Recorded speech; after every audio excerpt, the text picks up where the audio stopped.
നല്ല മത്തിക്കറിയും കപ്പപ്പുഴുക്കും കൂടി കഴിക്കാനൊരു കൊതി. അങ്ങനെ ദേ കുഞ്ഞമത്തിയൊക്കെ ഒന്ന് വൃത്തിയാക്കി എടുത്തിട്ടുണ്ട്.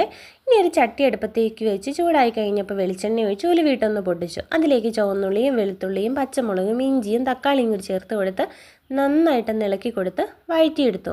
ഇനി നമുക്കിതിലേക്ക് പൊടികൾ ചേർത്ത് കൊടുക്കാം. അപ്പോൾ ആവശ്യത്തിനുള്ള മഞ്ഞൾപ്പൊടിയും എരിവിന് ആവശ്യത്തിനുള്ള മുളക് പൊടിയും മല്ലിപ്പൊടിയും കൂടി ചേർത്ത് കൊടുത്ത് ചെറുതീയിൽ നമുക്ക് നന്നായിട്ടൊന്ന് മൂപ്പിച്ചെടുക്കാം. അപ്പോൾ പൊടികളൊക്കെ നന്നായിട്ട് മൂത്ത് വന്നിട്ടുണ്ട്. ഇനി ഇതിലേക്ക് കുറച്ച് വെള്ളവും കൂടി ഒഴിച്ച് കൊടുത്ത് ഒന്ന് വറ്റിച്ചെടുക്കാം. ഒന്ന് എണ്ണ തെളിഞ്ഞ് വരുന്നോടം വരെ ഒന്ന് ഇളക്കി കൊടുത്ത് വറ്റിച്ചെടുക്കാം. അപ്പോൾ അത് എണ്ണയൊക്കെ നന്നായിട്ട് തെളിഞ്ഞ് വന്നിട്ടുണ്ട്. ഇനി ഇതിലേക്ക് നമുക്ക് കുടംപുളിയും ആവശ്യത്തിനുള്ള വെള്ളവും കൂടി ഒഴിച്ച് കൊടുത്ത് നന്നായിട്ടൊന്ന് തിളപ്പിച്ചെടുക്കാം. അങ്ങനെ ദേ പാകത്തിന് ഉപ്പും കൂടി ചേർത്ത് കൊടുത്തിട്ടുണ്ട്.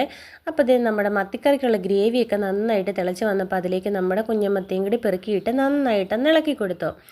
ഇനി ഇതിലേക്ക് നമുക്ക് കുറച്ച് കറിവേപ്പിലയും ഒരു നുള്ളു കുരുമുളക് പൊടിയും കൂടി ചേർത്ത് കൊടുത്ത് നന്നായിട്ട് ഇളക്കി കൊടുത്ത് മൂടി വെച്ചൊന്ന് വേവിച്ചെടുക്കാം. അങ്ങനെ ദേ നമ്മുടെ അടിപൊളി മത്തിക്കറി റെഡി ആയിട്ടുണ്ട്.